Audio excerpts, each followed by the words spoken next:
बिस्मिल्लाहिर्रहमानुर्रहीम। अस्सलाम वालेकुम दोस्तों, मैं हूँ फ़ियार सईद। दोस्तों आज हम करेले और बेसन की बहुत ही टेस्टी और यूनिक रेसिपी लेकर आए हैं। इंशाल्लाह आपको बहुत ही पसंद आएगी। बिस्मिल्लाहिर्रहमानुर्रहीम। तो ये हमारे पास कढ़ाई है जिसमें जाएगा 1 तिहाई कप कुकिंग ऑयल, एक दरमियानी साइज़ का प्याज चॉप करके इसमें ऐड कर देंगे।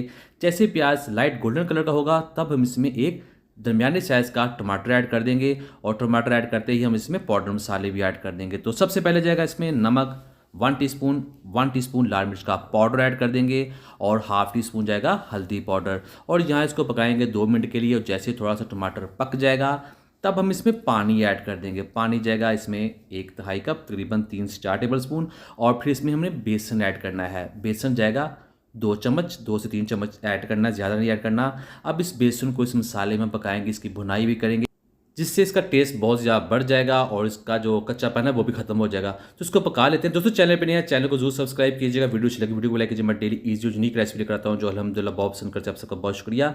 तो यहाँ इसकी पकाई हो चुकी है। अब बारी है इसमें करेले ऐड करने की। करेले को हमने रिंग्स में काट लिया था, आधा किलो करेले हैं। करेले को हम पकाएंगे इस मसाले में। नॉर्मली करेले को हम फ्राई करके पकाते हैं, तो यहाँ हम इस मसाले में पकाएंगे जिसके साथ इसका टेस्ट बहुत ही ज़्यादा बढ़ जाएगा। तो इसको तकरीबन 2 से 3 मिनट पकाने के बाद इसमें हम पानी ऐड कर देंगे।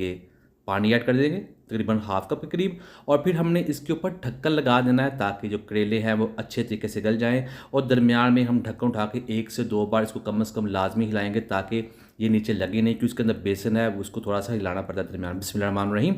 तो ये देखिए अल्हम्दुलिल्लाह बहुत ही अच्छे तरीके से करेले गल चुके हैं, पक चुके हैं और बहुत ही अच्छी इसकी खुशबू आ रही है। और आपको दिखाते हैं, ये देखिए करेला बहुत ही अच्छे तरीके से गल चुका है। और लास्ट में हम इसमें ऐड करने वाले हैं सब्ज़ मिर्च और धनिया जो इसको मज़ीद खुशबूदार और टेस्टी बना देगा। तो फाइनली इसी की मिक्सिंग कर देते हैं। तो अल्हम्दुलिल्लाह यहाँ करेले और बेसन की रेसिपी बनकर तैयार है। करते हैं इसको डिश को और आपको दिखाते हैं इसकी फाइनल लुक। बिस्मिल्लाहिर्रहमानिर्रहीम। तो अल्हम्दुलिल्लाह बहुत ही टेस्टी, बहुत ही मज़ा करेले और बेसन की रेसिपी तैयार है। उम्मीद करता हूँ दोस्तों आपको आज की वीडियो पसंद आई होगी। वीडियो पसंद आई वीडियो को लाइक कीजिएगा, चैनल को सब्सक्राइब कीजिए, कमेंट भी जरूर कीजिएगा। तो दीजिए फ़ियान सारी को इजाज़त। अल्लाह हाफिज़।